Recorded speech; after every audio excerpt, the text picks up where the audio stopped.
Subscribe کیجیے ہمارے channel نور رضا کو اور بیل آئیکن کو پریس کیجیے جس سے آپ کو ہماری نیو ویڈیو کی نوٹیفیکیشن ملتی رہے۔ صابر پاک کو بابا صاحب نے کلیئر کا پروانہ لکھ کر کے دیا اور آپ کلیئر تشریف لائے۔ سلطان الصابرین کلیئر تشریف لائے۔ کلیئر آتے وقت بابا صاحب نے بابا فرید الدین گنج شکر نے ایک ابدال علیم اللہ ابدال جن کا نام ہے علیم اللہ ابدال کو آپ کے ساتھ کیا اور آپ علیم اللہ ابدال کے ساتھ کلیئر کی زمین پر تشریف لائے۔ کلیئر کی زمین پر آنے کے بعد آپ نے جس گھر میں قیام کیا وہ تیل فروخت کرنے والی تیل بیچنے والی ایک غریب عورت تھی، اس کا نام گلزاری تھا، اس کا نام گلزاری، اور اس کا بیٹا اس کا شوہر تیل فروخت کرتے تھے۔ بابا صابر پاک نے انہی کے گھر قیام کیا۔ یاد رکھیں اللہ والوں کو غریبوں سے بڑا پیار ہوتا ہے، اس لیے کہ سرکار غوث الاعظم دستگیر نے فرمایا کہ میں نے اللہ سے پوچھا اللہ تو کہاں ہے؟ تو اللہ نے فرمایا مجھے غریبوں کے گھر میں تلاش کر، میں تجھے وہیں ملوں گا۔ لوگوں آج ہمیں غریبوں کے پسینے میں بدبو آتی ہے اور امیروں کے پسینے ہم اپنے ہاتھوں سے پوچھتے ہیں، یعنی دولت ہمارے لیے سب کچھ ہو گئی ہے، مگر یاد رکھنا آقا کریم فرماتے ہیں کہ امیروں سے 500 سال پہلے غریب جنت میں داخل کیے جائیں گے۔ آج یہ امت تباہ نہ ہوتی اگر امیر اور غریب میں فرق نہ کرتی۔ جب آپ پہنچے غریب مریدہ کے گھر اس لیے قیام کیا، وہ تو پہلے مریدہ تھی نہیں، صابر پاک کا چہرہ دیکھ کر مرید ہو گئی۔ میرے پیارے آقا علیہ السلام کے پیارے دیوانوں قربان جائیں، گلزاری کے گھر قدم کیا آ گئے، علی کے لال کے، غوث پاک کے شہزادے کے، گلزاری کی قسمت سنور گئی اور ان کے گھر قیام ہوا صابر پاک کا۔ تو صابر پاک اب مسجد جاتے، لیکن چونکہ وہاں کا ایک پس منظر آپ کو بیان کرنا چاہتا ہوں۔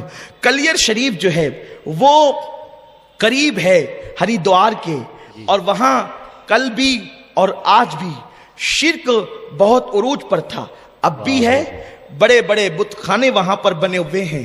تو آپ کا مقصد یہ تھا کہ یہاں پر آپ لوگوں کو اللہ کے دین کی تعلیم دیں، اس لیے کہ جو مشرکین ہیں ان کو تو ایمان کی طرف بلانا ہے، اور جو مسلمان ہے وہ غریب تھے، ان کا اکثر لکڑیوں کا معاملہ تھا، لکڑیاں کاٹ کر کے لاتے بازار میں بیچتے۔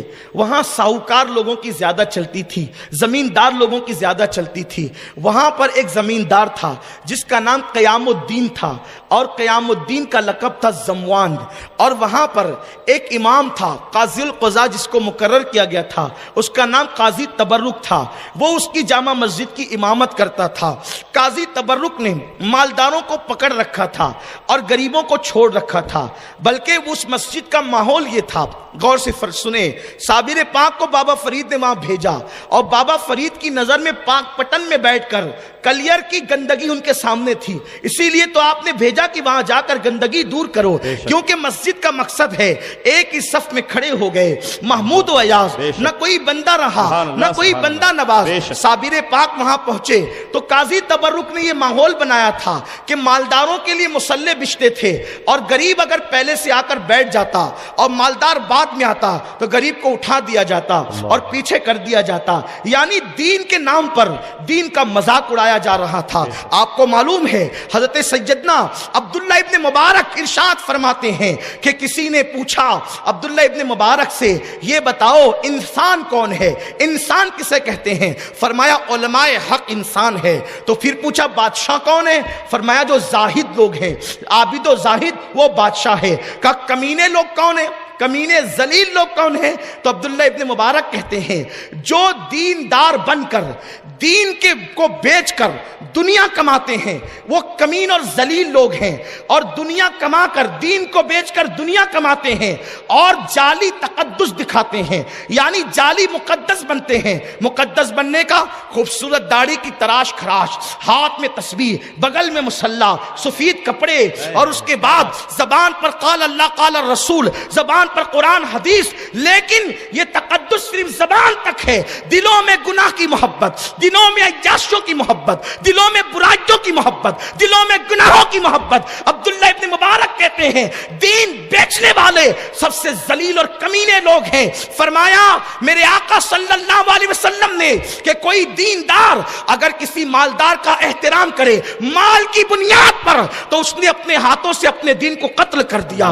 میرے پیارے آقا علیہ السلام کے پیارے دیوانوں، اسی لیے مصطفیٰ جان رحمت صلی اللہ علیہ وسلم سے کسی نے عرض کیا یا رسول اللہ ہم آپ کو کہاں ڈھونڈا کریں؟ آقا فرماتے ہیں مجھے مدینے کے کمزور لوگوں میں ڈھونڈا کرو، غریبوں کی محفل میں آیا کرو، میں تمہیں وہیں پر مل جایا کروں گا. میرے پیارے آقا علیہ السلام کے پیارے دیوانوں، یہ بڑا طویل سا عنوان ہے. قاضی تبرک نے دین کی پوری شبیہ بدل دی تھی. آج بھی دین کی شبیہ بدل دی گئی ہے. آج بھی دین کی شبیہ بدل دی گئی کہ آج اگر کوئی مالدار ہماری مسجد کو تھوڑا سا چندہ دے دوں اور غریب نہ دے سکے تو ہم دونوں میں فرق کرتے ہیں. چندہ اس نے ہم کو نہیں دیا ہے، مسجد کو دیا ہے. بے شک بے شک. ہمارے مدرسے کو دیا، ہم کو نہیں دیا ہے. اس لیے ہمارے لیے دونوں برابر ہیں. آج ہم فرق کر رہے ہیں، اس لیے اللہ ہمیں توفیق دے، توفیق دے. میرے آقا صلی اللہ علیہ وسلم کے دیوانوں، اللہ کے حبیب صلی اللہ علیہ وسلم سے اللہ نے حکم فرمایا حبیب تو کبھی ان کمزوروں کو نہ چھوڑنا. اس لیے کہ مالدار کے قریب اگر کوئی ہو تو وہ سوچتا ہے میرے مال کی وجہ سے قریب ہے، لیکن غریب کا کوئی قریب ہوتا ہے تو وہ سوچتا ہے کہ نہیں یہ میری اخلاص کی وجہ سے میرے قریب، میری محبت کی وجہ سے میرے قریب ہے. تو یاد رکھیں میں مالداروں کی مذمت نہیں کر رہا ہوں، جس کے پاس مال ہے اس پر اللہ کا فضل ہے، ہم ان کا بھی احترام کرتے ہیں، لیکن غریب طبقے کو جو ہم نظر انداز کرتے ہیں. بڑا عجیب سا ماحول بنتا جا رہا ہے ہمارے یہاں. اگر مالدار مسافہ کرنے ہم خیریت پوچھتے ہیں، غریب سے مسافہ کرنے کے لیے ہمارے پاس وقت بھی نہیں ہوتا. یا تو ہماری ٹرین کا ٹائم ہو جاتا ہے، یا تو پلین ہمارا چھوٹنے لگتا ہے، یا تو دعوت میں کھانا ٹھنڈا ہونے لگتا ہے. یہ حالات ہوتے ہیں. لیکن اللہ والوں کی شان کیا ہے؟ ہمیں اس شان کو زندہ کرنا پڑے گا، اس فقیری کو تابندہ کرنا پڑے گا. اس لیے کہ اللہ تبارک و تعالیٰ نے ارشاد فرمایا، قربان جائے اللہ فرماتا ہے جو میرے بندوں کا دل خوش کرے وہ مجھے خوش کرتے ہیں، مجھے راضی کرتے ہیں. میرے آقا صلی اللہ علیہ وسلم کے دیوانوں، گلزاری کے گھر آپ ٹھہرے، ایک کمزور تیل بیچنے والی بڑھیا کے گھر. قاضی تبرک نے مالداروں کو اپنے ہاتھ میں کر لیا، زمینداروں کو اپنے ہاتھ میں کر لیا. پہلی مرتبہ صابر پاک مسجد گئے.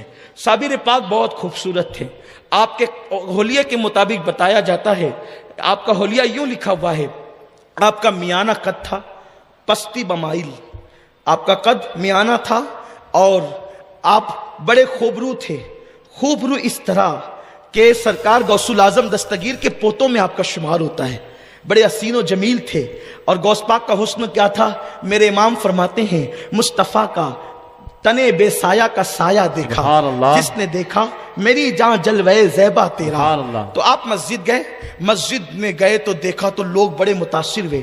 اس وقت جو کلیر کی جامع مسجد تھی، بعض مورخین کے مطابق خزینۃ الاسفیاء، مسالک السالکین، اس طرح کے جو مصنفین اور مورخین ہیں ان کے مطابق ایک وقت میں 10,000 سے زیادہ لوگ اس میں نماز پڑھتے تھے. ارد گرد کے لوگ جمعہ پڑھنے وہیں آتے تھے. تو صابر پاک جمعہ پڑھنے کے لیے تشریف لے گئے اور جب آپ گئے تو آپ وہاں پر کھڑے ہو گئے اور قاضی تبرک سے کہا قاضی تبرک دیکھ میں علی کا بیٹا ہوں اور نبی کا شہزادہ ہوں، اس لیے یہاں خطاب کا حقدار میں ہوں، میں لوگوں کو نصیحت کرنا چاہتا ہوں.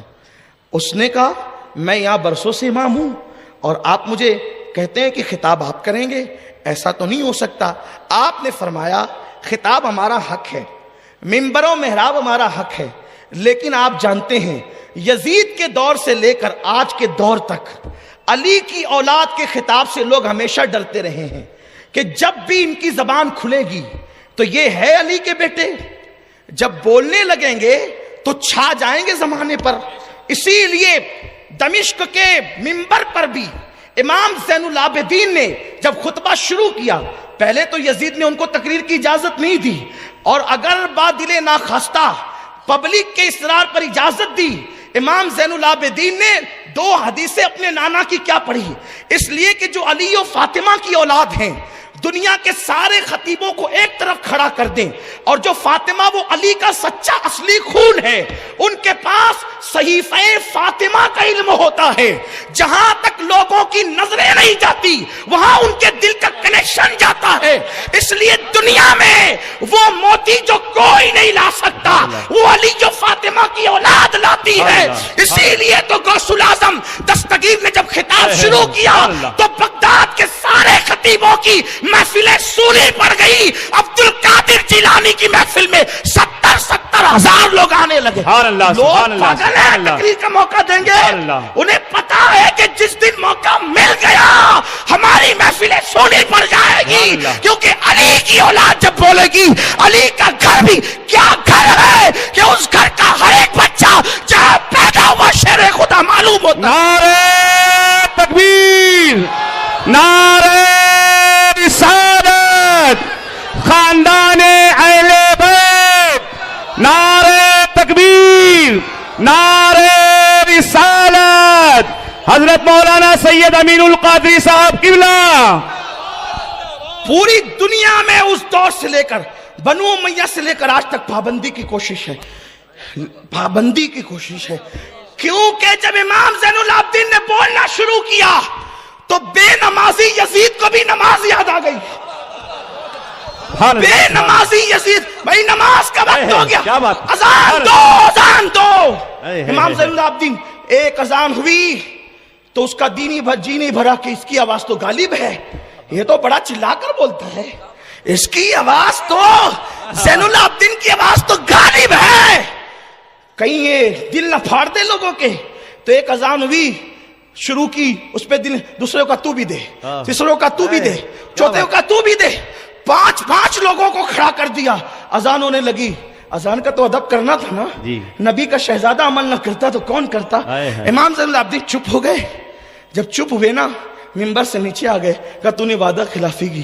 کہا کہ کیسے کرتا، وفا کیسے کرتا، اس لیے کہ جس کی طبیعت میں جفا وفا کیسے کرتا، نہیں کروانا تھا. تو 5 اذانیں دلوائی، لیکن منبر سے آپ اتر گئے. جب اشہد ان محمد رسول اللہ آیا تو امام زین العابدین نے کہا ہمیں چپ کرانے والے، منبر پہ قبضہ کرنے والے، محراب کو غصب کرنے والے، یہ محمد تیرے باپ کا نام ہے کہ سیدوں کے باپ کا نام ہے؟ سبحان اللہ، سبحان اللہ، سبحان اللہ. یہ تیرے باپ کا نام ہے کہ سیدوں کے باپ کا نام ہے؟ ارے تم پابندیاں لگا کر بھی مجبور ہو کہ سیدوں کے نانا کا نام جب تک اذان میں نہ آئے تمہاری اذان مکمل نہیں ہوتی، اور جب تک نماز میں آل محمد پہ درود نہ پڑے تمہاری نماز مکمل نہیں. سبحان اللہ، سبحان اللہ، سبحان اللہ، حق ہے، سبحان اللہ. قاضی تبرک نے کہا آپ کو خطاب کرنے نہیں دوں گا. تو حضرت نے فرمایا کہ ٹھیک ہے مرضی تیری، لیکن بیٹھتے بیٹھتے آپ نے 2 جملے کہہ دیے، اور ان 2 جملوں کا اثر یہ ہوا صابر پاک کا. اٹھا کے تاریخ دیکھیں آپ یہ نہیں سمجھے میں ہوا میں گرے لگا رہا ہوں، میری عادت ہی نہیں ہے. یہ آپ اٹھا کر تاریخ دیکھیں 2 جملے کیا کہے ہیں. پوری مسجد کے آنکھوں میں آنسو آ گئے. تبرک صاحب بہت دنوں سے تبرک بانٹ رہے تھے لیکن دل پر کوئی اثر ہی نہیں ہو رہا تھا، لیکن خون رسول نے کیا بولا تو دلوں کے تار چھیڑ دیے. اس لیے کہ یہ وہ نغمہ ہے جو ہر سانس پہ گایا نہیں جاتا. اصل میں نغمے کا کمال نہیں ہوتا، اور آپ کو سمجھانے کے لیے کہوں نہ نغمے کا کمال ہے نہ ساز کا کمال ہے. کمال تو ان انگلیوں کا ہے جو چلتی ہے تب وہاں سے آواز نکلتی ہے. یہ وہ نغمہ ہے جو ہر ساز پہ گایا نہیں جاتا. اس لیے کہ جب تک کہ دل سے بات نہیں نکلتی تو دل پہ اثر نہیں کرتی. اور دل اہل دل کے پاس ہوتا ہے، اور دل جب اہل دل کے پاس ہوتا ہے، قربان جائیں جن کی رگوں میں رسول اللہ کا خون ہو، پھر ان کے دل کی کیفیت کیا ہوگی. ابھی بھی اللہ اکبر رسول اللہ کا خون ہمارے درمیان بے فضل ہی تعالیٰ پوری کائنات میں موجود ہے. اللہ ان کی برکتیں ہمیں نصیب فرمائے. تو قاضی تبرک 2-4 جملے کہے، مجمع کی آنکھ میں آنسو آ گئے. قاضی تبرک نے کہا آپ کون ہیں؟ کون ہیں آپ نے فرمایا میں علی کا بیٹا ہوں. آپ نے عبد القادر جیلانی کا نام سنا، ان کا بیٹا عبد الوہاب جیلانی، ان کا بیٹا عبد الرحیم عبد السلام جیلانی، ان کا بیٹا علی احمد جیلانی ہوں میں. سبحان اللہ. مجھے صابر کہتے ہیں میرے ماموں، میرے پیر. وہ کہا ہم آپ کو نہیں جانتے، آپ کون ہیں ہم آپ کو نہیں جانتے، آپ جائیے اپنا کام کیجیے، ہمیں اپنا کام کرنے. فرمایا کہ میرے پیر نے بھیجا ہے اور یہ جو تو نے ڈکٹیٹرشپ کا قانون شروع کیا نا یہ ختم کرنے آیا ہوں، ختم کر دوں گا، اس لیے کہ میں اسی لیے آیا ہوں۔ قاضی صاحب نے کہا ہم آپ کی چلنے نہیں دیں گے۔ فرمایا ٹھیک ہے، فرمایا آپ کو نماز بھی پڑھنے نہیں دوں گا۔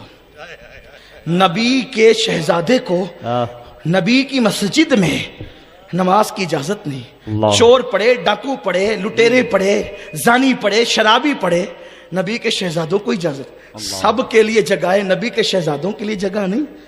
یہی کسی کا نام یزیدیت نہیں تو پھر اور کیا ہے؟ جی جی بے شک۔ یزیدیت روپ بدلتی ہے، نام بدلتی ہے، لیکن اس کی حقیقت نہیں بدلتی۔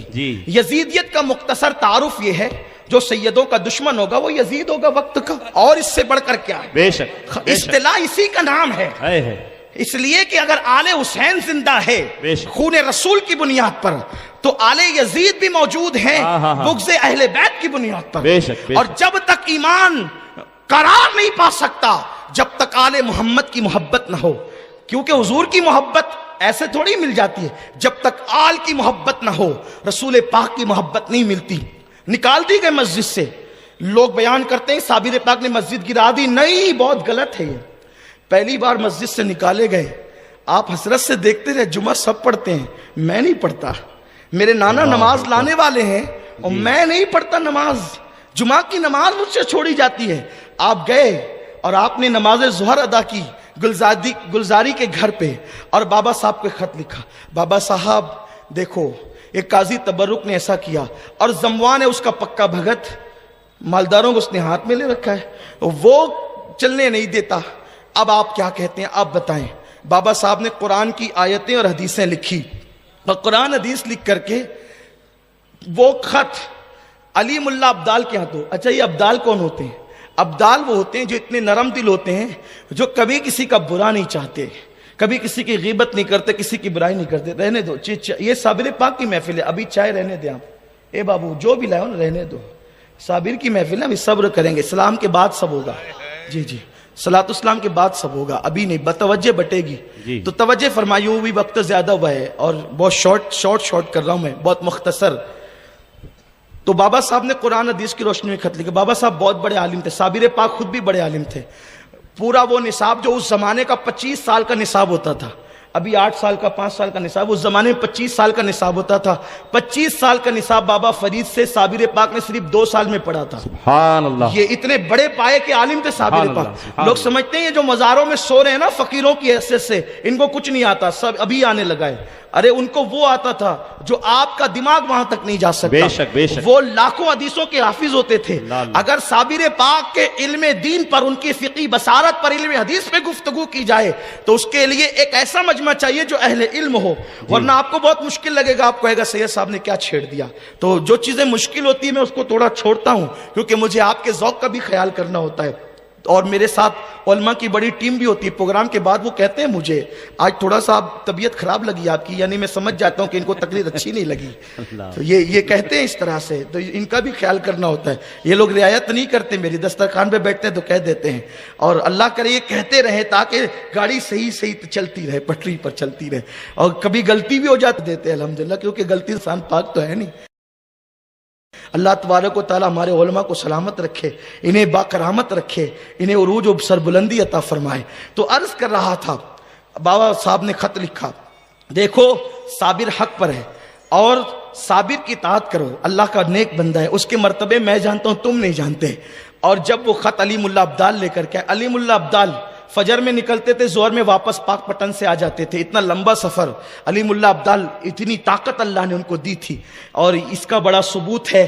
آپ دیکھو میں ہر بات کا ثبوت ابھی یہاں نہیں دے سکتا، لیکن اشارہ کرتا ہوں، اگر اس کا ثبوت چاہیے تو آپ سورہ نمل میں اٹھا سکتے ہیں۔ آصف ابن برقیہ نے پلک کے جھپکتے وہ تخت لایا نا، اس لیے کہ مجمع میں کچھ لوگ ایسے بھی آتے ہیں نا جو ٹپنی کرنے کے لیے آتے ہیں کہ وہ کیا کہیں گے تو ہم تھوڑا سا نوٹ کر لیں گے، اور تھوڑا سا 8 دن کے لیے ہوٹل پہ بیٹھنے کے لیے کچھ لوگوں کو جو ہے وہ ایک عنوان بھی مل جاتا ہے۔ میں کہتا بہت اچھی بات ہے، لیکن میری گفتگو تو عاشقوں سے ہے، اہل عشق سے، سبحان یہ اللہ۔ عشق عاشقوں کی محفل ہے۔ لیکن جہاں تک دلیل کی بات ہے، ایک ایک بات پر میں دلیل پیش کر سکتا ہوں۔ قرآن کا چھوٹا سا طالب علم ہوں، علم کا کوئی غرور نہیں، اس لیے کہ جن کے در سے وابستگی ہے، جن کے خون کی خیرات ملی ہے، وہ بہت بڑے لوگ ہیں، ہماری کوئی اوقات ہی نہیں ہے۔ تو عرض کر رہا تھا، حضرت بابا صاحب نے خط لکھا، علیم اللہ عبدال کو کہا کہ لے جاؤ۔ خط حضرت صابر پاک نے پڑھا، کہا لے جاؤ، اس کے نام آیا تو اس کے پاس لے جاؤ۔ تبرک کے پاس جب خط پہنچا، قاضی تبرک کے پاس، وہ اپنے وقت کا بڑا علامہ کہلاتا تھا، اس نے خط پڑھا اور کہا کہ یہ کون فرید ہے، اور خط پھاڑا اور پھاڑ کر کے پھینک دیا۔ علیم اللہ عبدال نے وہ خط اٹھایا، اٹھانے کے بعد اس کو چوما صابر پاک کی بارگاہ میں، اس نے تو خط پھاڑ دیا اور اس نے کہا کہ یہ سب میں نہیں مانتا، یہ کرامتیں اور یہ ولایتیں اور یہ اور وہ آپ نہیں مانتے سب، ہم تو بس اپنے آپ کو ہی مانتے ہیں۔ دنیا میں کچھ لوگ ہوتے ہیں نا، وہ اپنے آپ کے سوا کسی کو مانتے ہی نہیں ہیں۔ یہ بڑی خطرناک مخلوق ہے جو کسی کو نہیں مانتے، اور یہ بڑے بدترین لوگ ہوتے ہیں، اس لیے کہ ان کی تباہی ان کا مقدر بن جاتی ہے۔ اس لیے کہ دوسروں کو، آقاؤں کو مانو گے تو تب دنیا تمہیں آقا بنائے گی، لیکن اگر آپ کسی کو نہیں مانو گے تو آپ کو کون مانے گا؟ قاضی تبرک نے پھاڑ دیا، پھینک دیا۔ علیم اللہ عبدال وہ خط اٹھا کر لائے، صابر پاک نے اس کو چوما، آنکھوں پہ رکھا، سر پہ رکھا، اور اسی خط کو لپیٹ کر پھر دوسرا خط لکھا، بابا صاحب دیکھا آپ کے خط کے سب، ہماری توہین کی ہمیں برداشت ہوا، آپ کی توہین کہہ رہے ہیں ہم برداشت نہیں کریں گے۔ وہ خط گیا، خط کے بعد دوسرا خط زموان کے نام آیا، قیام الدین اس کا نام تھا، اس سے کہا تو سدھر، یہ تجھے غلط پٹی پڑھاتا ہے، اس کے حملے سے نکل، اس کی شرارت سے نکل۔ قیام الدین کے پاس خط آیا تو چونکہ اس کو بڑا ڈرا کر کے رکھا تھا، اس نے صابر پاک کے حوالے سے بڑے کان بر رکھے تھے، وہ جادوگر ہے، وہ ساحر ہے، اور وہ یہ ہے اور وہ ہے، تو غلط پروپیگنڈے کا تو کوئی بھی شکار ہوتا ہے۔ یاد رکھیں، جب بھی کسی کے متعلق کوئی بات کان پر آئے، اہل علم کا انداز ہوتا ہے اس کی تحقیق کریں، اور قرآن بھی یہ کہتا ہے جب تمہارے پاس فاسق خبر لائے تو پہلے اس کی تحقیق کر لو، اسے جانچ لو کہ بات کیا ہے۔ قیام الدین کو اس نے بہت ورگلا رکھا تھا، قیام الدین کے پاس خط آیا، اس نے جو ہے وہ تبرک کو پیش کیا، قاضی تبرک کو، اور قاضی تبرک جو ہے اب اس نے یہ خط پیش کیا تو اس نے وہ بھی پھاڑ دیا۔ علیم اللہ عبدال نے وہ پھٹا ہوا خط پھر اٹھایا اور لے کر کے چلے۔ اس کے بعد تیسرا خط صابر پاک نے لکھا، دیکھو اس قدر جو ہے وہ صابر پاک صبر، میں حیران رہتا تھا کہ بعض کتابوں کے اندر یہ ہے کہ ایک ہفتے میں مسجد جو ہے وہ سجدہ ریز ہو گئی، تو میں نے سوچا کہ جس کا لقب صابر ہو، پھر انہوں نے اتنی اجلت کیوں کی ہے؟ تو بہت کتابوں کو میں نے چھانا کہ حقیقت تک پہنچنا چاہیے۔ بچپنے سے یہی سنتے آ رہے ہیں کہ پہلی ہی نشست میں مسجد سو گئی، ایسا تو نہیں ہونا چاہیے، اس لیے کہ روایتوں کو درایتوں پر بھی پرکھنا پڑتا ہے نا۔ تو اتنا لمبا عرصہ گزرا ہے اس کے اندر، بعض مورخین نے لکھا یہ سب ہوتے ہوتے تقریباً جو ہے وہ 6 ہفتے کا عرصہ گزرا، بعض کہتے ہیں 11 مہینے کا عرصہ گزرا، تقریباً 1 سال گزرا اس کے اندر۔ بہرحال جو بھی ہو، تو اس کے بعد تیسرا خط بابا صاحب کے پاس لکھا، تو بابا صاحب نے اس میں ایک جملہ لکھا، کلیئر میں نے تجھے سونپ دیا اور وہ تیری بکری ہے۔ جملہ دیکھے بابا صاحب کا، بابا فرید کا جملہ، کلیئر تیری بکری ہے، چاہے تو اس کا گوشت کھا، چاہے تو اس کا دودھ پی، یہ جملہ فرمایا۔ قربان جائیں کیا ادیبانہ انداز ہے، صوفیاء کرام کو اللہ نے کیا علم دیا ہے۔ کلیئر تیری بکری ہے، یا گوشت کھا یا دودھ پی۔ اب جیسے یہ ہوا تو وہ خط آیا، تو علیم اللہ عبدال کو بابا صاحب نے کہا، علیم اللہ اس میں بابا صاحب نے ہمیں اجازت دی ہے۔ صابر پاک نے فرمایا، اور جیسے ہی آپ نے جو ہے وہ زمین کو دیکھا غصے سے صابر پاک نے، تو 3 زلزلے آئے کلیئر کی زمین پہ۔ تو چونکہ وہ جو قیام الدین تھا وہ ڈر گیا، اور اس نے تبرک قاضی کو بلا کے کہا، دیکھ یہ صابر علی احمد کو ستانے کا نتیجہ ہے، توبہ کر لیتے ہیں، چل کر ان کو منا لیتے ہیں۔ اس نے کہا یہ جادو ہے، اس کی کوئی اوقات نہیں ہے، میرے پاس ایک عورت ہے۔ دیکھ رہے ہیں آپ کتنی شرافت اس مولوی کی، کہ میرے پاس ایک عورت ہے، وہ جادوگر ہے، اور وہ تجھے 3 نہیں بلکہ 11 مرتبہ زمین ہلا کر بتا سکتی ہے۔ بلوایا اس عورت کو، اور بلا کر کے اس نے زمین پر کچھ انتر منتر پڑھے، تو زمین اس کو ہلتی ہوئی نظر آئی۔ دیکھو کرامت میں، معجزے میں اور جادو میں فرق یہ ہوتا ہے، کرامت سے زمین ہلائی جا سکتی ہے لیکن جادو سے زمین ہلائی نہیں جا سکتی۔ تو پھر ہلتی کیسے ہے زمین؟ آنکھوں پہ اثر کیا جاتا ہے، جادو آنکھوں پہ کیا جاتا ہے، تو زمین ہلتی ہوئی نظر آتی ہے۔ یہی ہے، میں نے پہلے بھی اس کا ذکر کیا میلاد النبی کے جلسے میں کسی اجتماع میں، کہ وہ جو سانپ بنا نہیں سکتے تھے. رسی کو کوئی سانپ نہیں بنا سکتا جادوگر, بلکہ وہ رسی کو نہیں آنکھوں پر جادو کرتے تھے. تو رسیاں لوگوں کو سانپ نظر آتی تھی, تو یہ آنکھوں پر جادو ہوتا ہے, زمین اور آسمان پہ جادو نہیں ہو سکتا. تو میرے آقا صلی اللہ علیہ وسلم کے دیوانوں, وہ عورت نے قیام الدین کی آنکھوں پہ جادو کر دیا, اس کو 11 مرتبہ زمین ہلتی ہوئی نظر آئی, وہ بے فکر ہو گیا. اسی میں جمعہ کا دن آیا. جمعہ کے دن حضرت صابر پاک مسجد پھر گئے, کیونکہ آپ جمعہ پڑھنا چاہتے تھے. اب گئے تو پہلی صف میں بیٹھے. اس کے بعد قاضی تبرک کے آدمی آ کے کہتے ہیں یہاں سے اٹھو, آپ کی جگہ نہیں ہے, یہاں قاضی صاحب کی جگہ, قاضی تبرک یہاں بیٹھے گا. فرمایا کہ ہم فقیر لوگ ہیں, پہلے سے آئے ہیں اور اللہ کے گھر میں بیٹھے ہیں, کسی کا گھر تو ہے نہیں یہ, اور آپ ہمیں یہاں سے اٹھاتے ہیں. تو کہا کچھ نہیں, آپ اٹھیے. تو آپ اٹھے اور دوسری صف میں گئے. دوسری صف سے اٹھنے کے بعد آپ تیسری صف میں گئے. تیسری صف والوں نے بھی اٹھا دیا, یہ ہماری جگہ ہے, آپ چوتھی صف میں گئے. یہ آپ کے ساتھ ہوا ہے, کسی صف میں بیٹھنے نہیں دیا گیا. حالانکہ اس سے پہلے ایک واقعہ اور ہوا تھا, وہ بڑا مشہور ہے, میں اس کا صرف اشارہ دیتا ہوں, اس سے پہلے بیان کر چکا.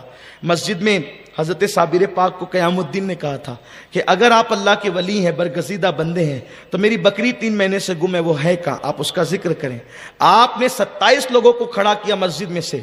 وہ جو نمازی تھے نا, وہ نمازی جو بکری چرا لے گئے تھے, 27 لوگوں کو کھڑا کیا, کہا انہوں نے چوری کی ہے.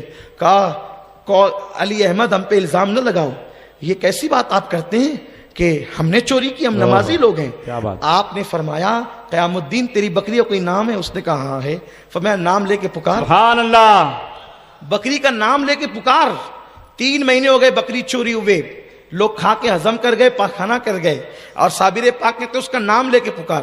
تو جیسے ہی بکری کا نام لے کے پکارا, 27 لوگوں کے پیٹ سے یوں آواز آئی, مجھے ان لوگوں نے ذبح کیا, اس نے یہاں لے جا کر کے بھون کے کھایا, اس نے وہاں لے جا کر سالن بنا کے کھایا, اس نے وہاں لے جا کر کے اس انداز میں کھایا. ساری تفصیلات بکری بتا رہی ہے. اب اگر کوئی صابری بنتا ہے کہ ہم بھی صابر پاک کے سلسلے کے ہیں, تو وہ یہ تو عقیدہ رکھے کہ صابر تو بکری سے بھی بلوا لیتے ہیں, بے شک, اور وہ بھی کس بکری سے جو پیٹ میں جا کر کے گھل کر کے پاخانہ بن کر نکل چکی ہے. جب صابر کے بلوانے کی یہ شان ہے, تو صابر پاک کے نانا کی شان کا عالم کیا ہوگا.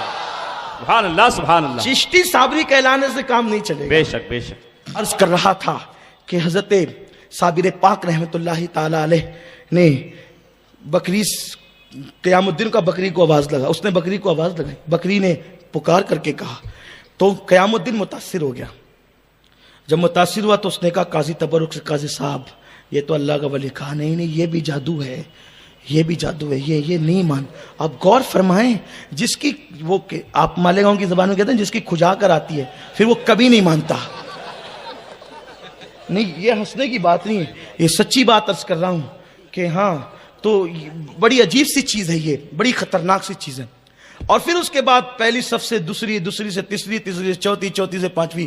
اور جب قاضی صاحب جو ہے خطبہ دے کر کے جب نماز انہوں نے شروع کی, تو نماز شروع کی تو صابر پاک بڑی حسرت سے دیکھتے رہے, ہائے میرا جمعہ. پھر جمعہ جاتا ہے, اس لیے کہ جمعہ کتنی اہم نماز ہے, پھر جمعہ جاتا ہے. تو ہونا تو یہ چاہیے تھا کہ صابر پاک کو آگے کر دیتا, خود پیچھے ہو جاتا. آج صابر پاک کے ساتھ اس کا بھی ذکر ہوتا. میں بھی ذکر کروں گا کن کا ذکر ہوتا ہے صابر پاک کے ساتھ. صابر پاک کے ساتھ ایک فاختہ کا بھی ذکر ہوتا ہے. وہ فاختہ ایک چھوٹی سی فاختہ سمجھتے ہیں نا, وہ چھوٹی سی چڑیا ہوتی ہے, اس کا بھی ذکر ہوتا ہے فاختہ کا. کیوں ہوتا ہے بھی عرض کروں گا اختصار میں, اور گفتگو ختم کروں گا, ہے نا, ختم, ٹائم بھی ہو گیا ہے. لیکن آپ میری طرف توجہ رکھیں, جب تک میں نہ کہوں اٹھنا نہیں, صابر پاک کے نام پہ بیٹھ.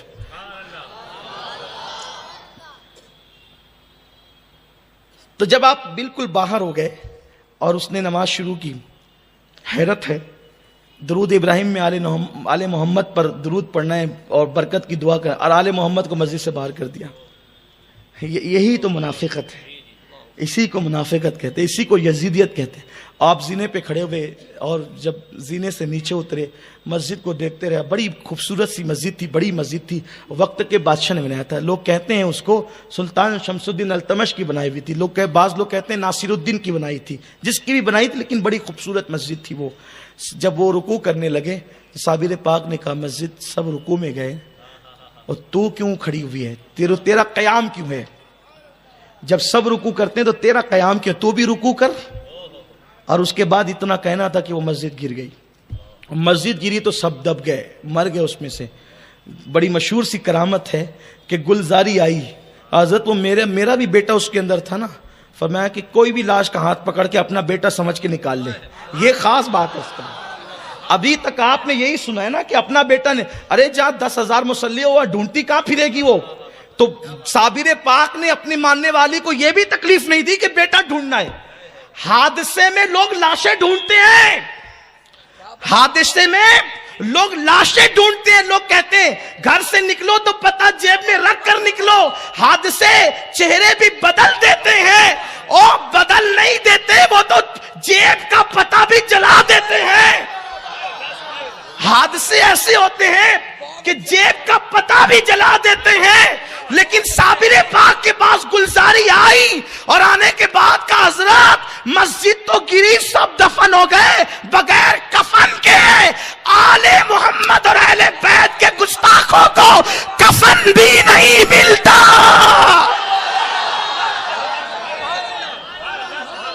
نہ عائشہ کے گستاخ کو کفن ملتا ہے، نہ علی کے گستاخ کو کفن ملتا ہے، اور اگر کوئی لپیٹ دے بھی دے تو فرشتے چھین لیا کرتے۔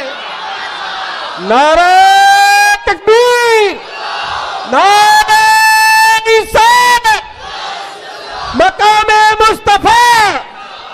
اگر آپ سمجھ گئے تو اللہ آپ کو بڑی لمبی عمر عطا فرمائے۔ میری سنی قوم بڑی سمجھدار ہے۔ گلزاری نے کہا حضرت میرا بچہ حادثے میں گیا، تو یہ کہتے جا ڈھونڈ لے، تو پھر ڈھونڈ لے تو پیر کس دن کے لیے ہے؟ اور ڈھونڈ لے تو پیر کس دن کے لیے؟ کہا کسی بھی لاش کا ہاتھ پکڑ کر اپنا بیٹا سمجھ کر اٹھا لینا، جیسے وہ بڑھیا نے ایک لاش جو سامنے ہی پڑی تھی اس کو اٹھایا، بیٹا اٹھ کر کے کھڑا ہو گیا ہے۔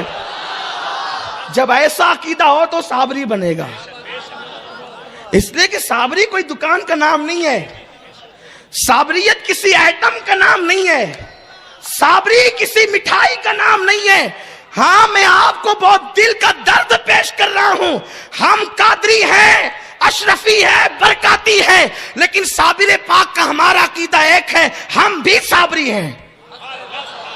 صاحب البرکات سے ہمارا عقیدہ ملتا ہے تو ہم بھی برکاتی ہیں، مخدوم پاک سے عقیدہ ملتا ہے تو ہم بھی اشرفی کے چوچوی ہیں، اس لیے کہ عقیدے بناتے ہیں اور ہم سب کا عقیدہ ایک ہے، اس لیے ہمارے اندر کبھی اختلاف ہوا نہیں تو اتحاد کی بات کیسے؟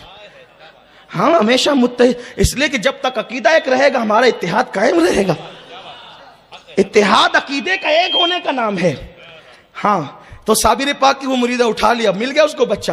اب صابر پاک نے فرمایا تعاون تو کدھر ادھر آ، اور جو بچے ابھی جو نہیں تھے ان کو ہی پکڑ۔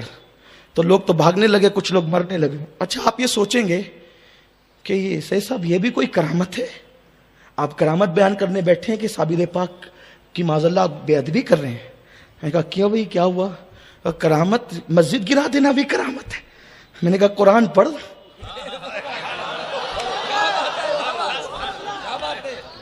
قرآن سے ہٹ کے کہوں تو مجھے مار ڈال، اس لیے کہ وہ خطیب جینے کا اس کا حق ہی نہیں ہے جو قرآن کے خلاف بات کرے۔ 11واں پارہ پڑھ، سورۃ التوبہ پڑھ۔ اللہ نے محبوب سے کہا حبیب گرا مسجد، حبیب تو مسجد بنانے آئے تھے، حبیب مسجد بنانے آئے تھے، اللہ حبیب سے کہہ رہا محبوب اس مسجد میں جانا نہیں۔ اگر یہ آیت قرآن میں نہیں ہے، اللہ کی عزت کی قسم کھا کے کہتا ہوں کبھی مالیگاؤں میں تقریر نہیں، مالیگاؤں میں کیا پوری زندگی کبھی کچھ نہیں کہوں گا۔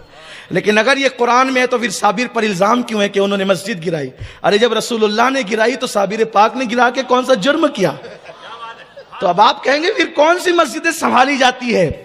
جو مسجد کا ممبر نبی اور آل نبی کا وفادار ہو وہ مسجدیں اللہ کا گھر ہے، اور جس ممبر سے نبی اور آل نبی کی بے ادبی ہو، پھر جو صابر پاک نے کیا ہے، جو قرآن نے فرمایا ہے، قرآن جو کہتا ہے اللہ اکبر اللہ یعوذ باللہ، کتنی بڑی بات کہی ہے قرآن نے۔ کوئی قرآن اٹھا کے پڑھے، قرآن اٹھا کر کے اللہ اکبر، سیریس لو، اس بات کو غور تو کرو۔ قرآن نے کہا جس مسجد میں اسلام اور پیغمبر اسلام کے خلاف منصوبے بنے، قرآن کہتا ہے حبیب اس کو توڑ، اور صرف توڑا نہیں بلکہ توڑ کر آگ لگوائی حضور نے۔ امام الانبیاء سورہ توبہ اٹھائیں، جس کو دیکھنا ہو دیکھ لے. آپ کے گھروں میں قرآن ہوگا, کسی بھی مفسر کی تفسیر پڑھ, کسی بھی مسلک کے آدمی کی پڑھ لیں, آپ کو مل جائے گا. اس میں کوئی پابندی نہیں لگاتا کہ انہی کی پڑھیں انہی کی پڑھیں, ورنہ عام طور پہ ہم تو کنز الایمان ہی پڑھتے ہیں الحمدللہ, اور اسی کی تعلیم بھی دیتے ہیں لوگوں کو. لیکن بہرحال اگر اس معاملے میں آپ کو کچھ پڑھنا ہے تو کسی کی بھی پڑھ لیں. حضور نے وہاں پر جو ہے وہ آگ بھی لگائی, اور اس کے بعد صحابہ سے کہا کہ یہاں کچرا ڈالنا, اس لیے کہ مسجد نام رکھنے سے مسجدیں نہیں ہوتی. مسجد نام ہے رسول اللہ کی غلامی میں قائم کرنے کا. ہاں یہ قرآن کہہ رہا ہے. تو بہرحال سرکار ساغر پاک نے گرا دیا مسجد. یہ بس اگر اعتراض آپ کے ذہن میں ہے تو میں نے قرآن پیش کر دیا, اور کوئی میرا مقصد نہیں ہے. اللہ جانتا ہے کہ آپ صابر پاک سے بدگمان نہ ہو, کیونکہ لوگ کچھ کم سمجھ بھی ہوتے ہیں نا, کہو کچھ تو سمجھتے کچھ ہیں. پھر اس کے بعد کا تعاون کدھر ہے؟ تعاون یہ اللہ والے ہیں, دیکھا شفا بھی دیتے ہیں, پھر بیماریوں کو بلا بھی لیتے ہیں. ولی بھی ایسا کرتے ہیں؟ ہاں ایسا کرتے ہیں. اس لیے کہ جب تک 10 صفت جمع نہیں ہوتی آدمی ولی نہیں بنتا. اور 10 صفت کیسے جمع ہوتی ہے؟ 10 صفت کیسے جمع ہوتی ہے؟ ایک صفت اس میں جو ہے نا اللہ تبارک و تعالیٰ کی ایک صفت ہوتی ہے, حضور علیہ السلام کی ایک صفت ہوتی ہے. کتنی ہو گئی؟ 2. صدیق اکبر کی 2 ہوتی ہے, فاروق اعظم کی 2, عثمان غنی کی 2, مولا علی کی 2. تو اللہ کی کون سی صفت آتی ہے؟ اللہ کی جو صفت وہ مکمل طور پہ نہیں آتی, اللہ جتنا چاہتا ہے اس میں سے حصہ عطا کرتا ہے. تو اللہ کی صفت قہاری اللہ اپنے دوست و ولی کو عطا کرتا ہے. ولی اسی لیے کہتے ہیں کہ وہ اللہ کے قریب ہوتا ہے. اس کو یوں سمجھ لیں آپ کہ جیسے آپ لوہے کو آگ میں ڈالتے ہیں تو لوہا لال ہو جاتا ہے آگ میں رہ کر, اس کو پکڑو تو ٹھنڈا لگتا ہے. صحیح عرض کر رہا ہوں میں جی؟ نہیں نا بھئی, وہ اگر آگ میں 2-4 گھنٹے لوہا رہے گا تو ٹھنڈا لگے گا کہ گرم ہوگا؟ چھالا نہیں آئے گا آگ میں. اگر نہیں آپ کو اس کا علم ہے تو گھر جا کر تھوڑا تجربہ کر لیں. تو کیا ہوگا؟ لوہا اگر آگ میں جاتا ہے تو وہ جلانے کی صلاحیت پیدا ہو جاتی ہے. کیوں؟ آگ لوہا بن گئی یا لوہا آگ بن گیا؟ نہیں, آگ ہے, لوہا ہے. پھر کیا ہوا؟ اصل میں لوہا آگ کا ولی بن گیا. ولی مطلب قریب ہو گیا. تو آگ کی صفت لوہے میں آ گئی, لوہا رہا, آگ رہی. تو ایسے ہی جب اللہ تبارک و تعالیٰ کسی کو اپنا ولی بناتا ہے تو بندہ رہتا ہے, اللہ رہتا ہے. اللہ بندہ بنتا نہیں, بندہ اللہ بنتا نہیں. لیکن اللہ اپنی صفت کی برکتیں اس کو عطا کرتا ہے. بیٹا دینا اللہ کی صفت ہے, پھر ولی اللہ بھی بیٹا دیتا ہے. جیسے جلانا آگ کی صفت ہے لیکن آگ بھی جلاتی ہے. تو اللہ تبارک و تعالیٰ اپنے ولی کو یہ صفت عطا کرتا ہے. تو فرمایا واقع تعاون آ جا. تعاون آگے لوگ مرنے لگے, پورا خالی ہو گیا. گلزاری سے کہا 12 کلومیٹر دور سب تیرا گھر بار لے کے چلی جا. اور جو مریدین تھے 2-4 جمال الدین اور اس طریقے کے کچھ لوگ, بہاؤدین, ان کو بھی کہا تم بھی جاؤ سب. اور آپ نے ایک جلال کی آگ لگائی. علی ملا عبداللہ کا تو بھی پاک پٹن جا, اب یہاں کوئی نہیں رہے گا. وہاں پر امام صاحب کی درگاہ, وہ بہت پرانی, صابر پاک سے پہلے کی درگاہ شریف ہے, وہ وہاں جایا کریں. اگر کلیہ شریف جانو پہلے امام صاحب کی حاضر دیا کریں, اس کی بہت برکتیں ہیں. سبحان اللہ, وہاں جائیں, بڑی برکتیں آپ کو ملے گی انشاءاللہ. تو امام صاحب کی درگاہ اور ایک درگاہ شریف اور ہے وہاں. اور گولر کا جھاڑ, صابر پاک نے چاروں طرف نظریں ڈالی تو آگ برسنے لگی. اس لیے کہ صابر پاک, کیونکہ جو بھی ولی ہوتا ہے نا وہ کسی نہ کسی نبی کا پرتو ہوتا ہے, کسی نہ کسی نبی کے نقش قدم پہ ہوتا ہے. تو صابر پاک تھے موسیٰ علیہ السلام کے نقش قدم پر, ان کے پرتو, تو بڑے جلالی تھے. تو ڈالی آگ اور جلا دیا اور گولر کی شاخ پکڑ کر کے کھڑے رہے. عالم تحجر میں اب اپنا جلوہ دکھا. پورا کلیئر جل گیا, جل رہا ہے, 12 سال تک کلیئر جلتا رہا. آپ نے کہا یہ جلانا کیا ہے؟ اور تور جلتا ہے تب تجلی نظر آتی ہے نا, وہاں تور جل رہا تھا, یہاں پورا کلیئر جل رہا تھا. یہ شان موسوی دکھا رہے ہیں, وہ موسیٰ نہیں بن گئے, نبی نہیں بن گئے, شان موسوی دکھا رہے ہیں. دیکھ لو آج موسیٰ کے پرتو کی تجلیاں. اور 12 سال تک صابر پاک گولر کی شاخ پکڑ کے کھڑے رہے, اور 12 سال تک وہ فاختہ صابر پاک کے سر کے اوپر جو گولر کا درخت تھا, اس نے صابر پاک کی صحبت نہیں چھوڑی. وہ وہیں بھوکی پیاسی 12 سال تک بیٹھی رہی. وہ فاختہ بھی نہیں جلی, وہ سلامت رہی. اور فاختہ کی عمر کتنی ہوتی ہے, لیکن 12 سال اللہ نے اس کی بھی عمر کر دی اور اس سے زیادہ عمر کر دی. اور قدرت بتا رہی ہے اگر فاختہ میرے ولی کی وفادار بن جائے تو ہم اتنی بڑی آگ میں بھی جو ہے اس کی حفاظت کیا کرتے ہیں. انسانوں تم وفادار ہو جاؤ تو ہم جہنم کی آگ میں تمہیں کیسے جلائیں گے. صابر پاک 12 سال تک عالم تحجر استغراق میں، اور 12 سال تک نہ کچھ کھایا نہ کچھ پیا. یہ ہے میرے صابر پاک کی کرامت اور عظیم کرامت. بابا صاحب بہت فکر مند تھے، کیا کریں کیا کریں. جب 12 سال ہو گئے، پورا کلیر جل کر خاکستر ہو گیا، نہ کوئی درخت بچا، نہ کوئی گھر بچا، نہ کوئی مکان، سب جل گیا. تو صابر پاک رحمت اللہ، جو 2 مزارات تھے، وہ مزار گولر کا درخت اور جس سے آپ گولر کی شاخ پکڑے تھے اور وہ فاختہ، یہ چیزیں محفوظ رہی. 12 سال ہوئے تو بابا صاحب کی آنکھوں میں آنسو آ گئے. میرا صابر 12 سال سے کھڑا ہے. لوگوں، یہ عشق یہ ہے. عشق کی آگ لگتی ہے نا تو یہ مرتبے ملتے ہیں. 12 سال آپ کو ایسا لگے گا 12 سال تک کوئی کھڑا رہ سکتا ہے؟ بس میں تو یہ کہتا ہوں، یہ عشق کو کوئی پھل نہیں ہے نا، جو یا عشق کو کوئی بتانے کی چیز نہیں ہے نا. اور آپ کو پتہ ہے، جو آگ میں جب تک نہ جلا ہو، اس کو آگ میں جلنے کی کیفیت کیا معلوم ہوگی؟ اس کے لیے تو آگ کی کیفیت کے لیے آگ میں جلنا پڑے گا.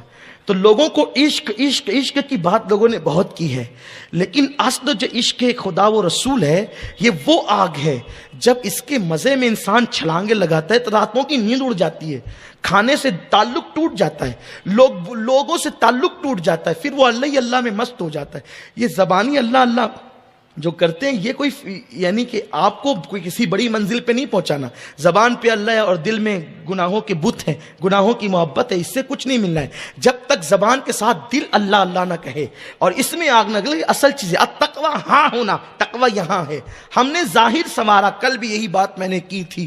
صوفی ملت نے جو پروگرام کل منعقد کیا تھا کہ صوفیہ اللہ والے، اولیاء اللہ باطن کو بدلتے ہیں، ہم پوری توجہ اپنے ظاہر پر کرتے. تو بابا صاحب نے ایک دن تقریر کی اپنے مریدوں کے سامنے کہ میرا صابر 12 سال سے کھڑا ہے، کوئی ہے اس کو بٹھانے والا؟ تو سب حضرت صابر پاک کو جانتے تھے کہ صابر پاک وہ ذات ہے کہ ہر آدمی وہاں دم نہیں مار سکتا. کیونکہ بابا صاحب کے بیٹے نے، چھوٹے سے 1 سال کا بچہ تھا، صابر پاک کے حجرے کی طرف پیشاب کر دیا تھا اور اس کا انتقال ہو گیا تھا. بابا صاحب کی اولاد 3 اولادیں مری ہے صابر پاک کے جلال سے. ایک جو 1 سال کا بچہ، دوسرا ایک جوان بیٹا جنہوں نے بغیر اجازت کے لنگر تقسیم کیا تھا، اور تیسرا بی بی شریفہ جن کے ساتھ حضرت صابر پاک کا نکاح ہوا تھا. لوگ اس پر بڑی وہ کرتے ہیں کہ یہ بیوی کو کیسے جلا دیا، وہ بیوی کو کیسے جلائے. یہ بھی ایک الگ سا عنوان ہے. انشاءاللہ کبھی اس پر قرآن حدیث کی روشنی میں آپ سے کبھی بات کروں گا انشاءاللہ. اور بس آج ایک حدیث پیش کرتا ہوں. جب کوئی بیوی کو اندھا کر سکتا ہے تو کوئی بیوی کو جلا بھی سکتا ہے اللہ کے عشق میں. کیسے؟ حضرت موسیٰ علیہ السلام، بات موسیٰ علیہ السلام کی کروں گا اور حدیث سے کروں گا. موسیٰ علیہ السلام جب طور پر تجلی باری کا جو جلوہ 70,000 پردے کے پیچھوں سے دیکھا تو گویش ہو کے زمین پہ آئے اور چہرے پہ نقاب ڈال کے گھومتے تھے. ایک مرتبہ آپ کی بیوی صفورہ نے کہا کہ حضرت اللہ کا جلوہ آپ کے چہرے سے ظاہر ہوتا ہے، ذرا دکھائیں نا. کہا اندھی ہو جائے گی. کہا پھر پوری زندگی کیسے گزرے گی؟ تو انہوں نے عرض کیا کہ نہیں، میں ایک آنکھ سے دیکھتی ہوں اور ایک آنکھ زندگی کے لیے رکھتی ہوں. ایک آنکھ سے دیکھا، پردہ ہٹایا. جب پردہ ہٹایا تو دیکھا تھوڑی دیر اور نابینا ہو گئی. یہ کہا جی نہیں بھرا، ایک بار اور دکھائے نا. تو کہا ایک آنکھ تو گئی، تو کہا دوسری سے دیکھوں گی. یہ دوسری آنکھ سے دیکھا، تھوڑی دیر دیکھا تو بھی نابینا ہو گئی. دونوں آنکھیں گئی تو رونے لگی. حضرت موسیٰ نے کہا تھا میں نے پہلے ہی کہا تھا اندھی ہو جائے گی، اب کیوں روتی ہے؟ کہ رونا اس پر نہیں کہ اندھی ہو گئی، رونا اس پر ہے کہ 2 ہی آنکھیں اللہ نے دی. کاش کہ وہ 1000 آنکھیں دیتا تو مولا کا جلوہ دیکھتے دیکھتے 1000 آنکھیں قربان کر دی. اب یہاں ایک نکتہ اور سنیں. موسیٰ 70,000 پردے کے پیچھے سے، موسیٰ 70,000 پردے کے پیچھے سے ایک تجلی دیکھیں تو چہرے پہ نقاب ڈال کے گھومنا پڑتا ہے، ورنہ بیوی بھی دیکھتی ہے تو اندھی ہو جاتی ہے، نابینا ہو جاتی ہے. یا رسول اللہ آپ نے تو اللہ کو دیکھا، آپ نے تو اللہ کو دیکھا، لوگ آپ کو دیکھ کر اندھے کیوں نہیں ہوتے؟ تو میرے رسول کے جوار سے جواب آئے گا، او اندھو عقل کے، میں بے پردہ ہی کب تھا، میں بے پردہ ہی کب تھا. موسیٰ نے تو کپڑے کے پردے ڈالے تھے، میرے اللہ نے مجھ پر اپنی غیرت کے 70,000 پردے ڈالے ہیں. اس لیے کوئی نہیں جلتا، کوئی نہیں نابینا ہوتا. ورنہ وہ اگر جلوہ کریں کون تماشائی ہو، ایک جھلک دیکھنے کی تاب نہیں عالم کو، وہ اگر جلوہ کرے کون تماشائی ہو. تو المختصر حضرت صابر پاک کے حوالے سے بابا صاحب نے کہا کون میرے صابر کو بٹھائے گا؟ تو جتنے لوگ تھے کسی کی ہمت نہیں ہوئی. ایک نوجوان لڑکا تھا, وہ بھی مولا علی کی اولاد میں سے تھا, میرے مولا کی. یاد رکھیں یہ ہمت علی کا گھر بھی کیا گھر ہے کہ اس گھر کا ہر ایک بچہ جہاں پیدا ہوا شیر خدا معلوم ہوتا. وہ بابا فرید سے مرید ہونے کے لیے ترک سے آیا تھا, ٹرکی تھا وہ بچہ. اس مقدس شہزادے کا نام شمس الدین ترک تھا. پانی پتی تو بعد میں ہوئے, پانی پت جانے کے بعد, ورنہ وہ ترک تھے. وہ بابا صاحب سے کہتے حضرت میں مرید ہونا چاہتا ہوں. بابا صاحب نے کہا تیرا حصہ میرے پاس نہیں ہے. یہ بابا صاحب کہتے تھے تیرا حصہ میرے پاس نہیں ہے, اللہ اکبر, تجھے کہیں اور جانا ہوگا. تو بہرحال وہ رکا ہوا تھا وہ بچہ. جب بابا صاحب نے کہا کون جا کے صابر کو بٹھائے گا, تو انہوں نے سوچا کہ اگر میں نوکری کروں ان کی, ہو سکتا ہے پیار آ جائے مجھے مرید کر لے. کہا حضرت میں جاؤں گا. تو لوگوں نے اس کو حیرت سے دیکھا. تو بابا صاحب نے تیل دم کر کے دیا شمس الدین ترک کو, یہ تیل لے کر کے جاؤ, یہ کام آئے گا تم کو. اور جانا تو سامنے نہیں جانا ورنہ جل جائے گا, سامنے نہیں جانا ورنہ جل جائے گا, پیچھے ہی رہنا. اور اب کسی طرح بٹھانا اب یہ تیرا کام ہے, یہ تیری ذہانت پر ہے, تو کیسے بٹھائے گا. علی ملا عبدال کے ساتھ بھیجا, فجر میں چلے, زہر میں پہنچے. یہ پیچھے سے گئے. شمس الدین ترک بہت بڑے عالم تھے اور ترکی لہجے میں قرآن پڑھنا جانتے تھے. انہوں نے پیچھے کھڑے ہو کر قرآن کی آیتیں پڑھنی شروع کی. دیر تک قرآن پڑھتے رہے. قرآن ہے, اللہ کی کتاب ہے. کیا کہنے قرآن کے, قرآن جیسی کوئی کتاب ہو ہی نہیں سکتی, اللہ کا کلام ہے. جب پڑھا تو صابر پاک عالم تحیر سے, استغراق سے ہوش کی کیفیت میں آ کہ کون ہے پیچھے قرآن پڑھتا ہے, آگے پڑھ. تو اس کے بعد وہ آگے نہیں آ, کیونکہ بابا صاحب نے کہا تھا. بائیں ہٹ گئے اور قرآن پڑھنے لگے. کہا کتنے اچھے سے تو قرآن پڑھتا ہے, اور پڑھے جا. تو پڑھتے پڑھتے تھوڑی دیر کے بعد وہ رک گئے. جب رک گئے تو صابر پاک نے کہا رک کیوں گئے ہو تم؟ کہا حضور مجھ سے کھڑا نہیں رہ جاتا, تو اس لیے میں رک گیا ہوں, کھڑے نہیں پڑھ سکتا میں قرآن. تو اس کے بعد آپ نے فرمایا تو بیٹھ جاؤ. کہا حضور یہ کیسے ہو سکتا ہے کہ آقا کھڑا رہے اور غلام بیٹھا رہے؟ حضور یہ کیسے ہو سکتا ہے, آقا کھڑا رہے اور غلام بیٹھ جائے؟ تو کہا حضور پہلے آپ بیٹھے ہیں پھر ہم بیٹھیں گے. پورے ہاتھ پیر شل ہو گئے تھے, بے جان ہو گئے تھے. وہ فرمایا کہ ٹھیک ہے مجھے بٹھاؤ. تو انہوں نے اپنا سینہ صابر پاک کی پیٹھ پہ لگایا اور دونوں ہاتھ پکڑے, اور ہاتھ پکڑ کر کے جو گولر کا درخت ابھی بھی وہاں پر ہے, اور جو گولر کا درخت ہے وہاں سے لے جا کر کے یوں صابر پاک کو پھر درخت سے قریب کیا اور یوں ہٹتے چلے گئے اور صابر پاک کو یوں بٹھا دیا. اکثر جو صوفیاء کرام صابر پاک کو خواب میں دیکھتے ہیں وہ اسی منظر میں دیکھتے ہیں. اکثر لوگ صابر پاک کو دو حالت میں اکثر صوفیاء خواب میں دیکھتے ہیں اللہ والے, یا تو لنگر تقسیم کرتے ہوئے, یا تو اس درخت سے, گلر کے درخت سے ٹیک لگا کر جس حالت میں جو ہے وہ بٹھایا تھا شمس الدین نے. اب قرآن پڑھنے لگے. پھر قرآن پڑھتے پڑھتے شام ہوئی تو رک گئے. ابھی کیوں رک جاتے ہو تم؟ کہا حضرت مجھے پاک پٹن جانا ہے. کہا اب پاک پٹن سے آؤ؟ کہا ہاں بابا فرید نے بھیجا ہے, تو میں وہیں جانا چاہتا ہوں, ان سے مرید ہونا چاہتا ہوں, اب مجھے جانا ہے. کہا نہیں, تو نے قرآن بہت اچھا پڑھا, میں نے تجھے آج سے اپنا بیٹا بنا لیا, تو میرا فرزند ہے بیٹے, اب تجھے یہیں رہنا ہے. پھر قرآن پڑھنا شروع کیا. پھر تھوڑی دیر پڑھی, پھر رک گئے. رکے تو کہا اب کیوں رکا؟ حضور بھوک لگ گئی, قرآن پڑھتے پڑھتے دوپہر سے پڑھ رہا ہوں, اب شام ہوتی ہے, بھوک لگی ہے. فرمایا کہ پھر کہا حضور کھانا چاہیے. کہا یہ جو گولر ہے نا انہی کو توڑ اور اس کو پکا, اب پکا کر کے کھا. انہوں نے گولر توڑے. اتنی دیر میں صابر پاک بے چین رہے. دیکھو اللہ والوں کو قرآن سے کتنا پیار ہے. اور آج ہم قرآن اب گھروں میں طاق میں رکھے ہوئے ہیں. قرآن خانی میں 2-4 رکوعات پڑھتے ہیں, سمجھ لیتے ہیں حق ادا ہو گیا. اور ہم نے قرآن کو یا تو تیجے میں پڑھا, یا تو چہلم میں پڑھا, یا گھر کے اوپننگ پہ پڑھا. یہ صرف تیجے, چہلم اور اوپننگ میں پڑھنے کی کتاب نہیں ہے. اس کو روز پڑھو اور اپنی زندگی میں شامل کرو. اللہ کا کوئی ولی ایسا نہیں ملے گا جو قرآن کی تلاوت کا پابند نہ ہو. ہمیں تلاوت قرآن کی پابندی کرنی ہوگی.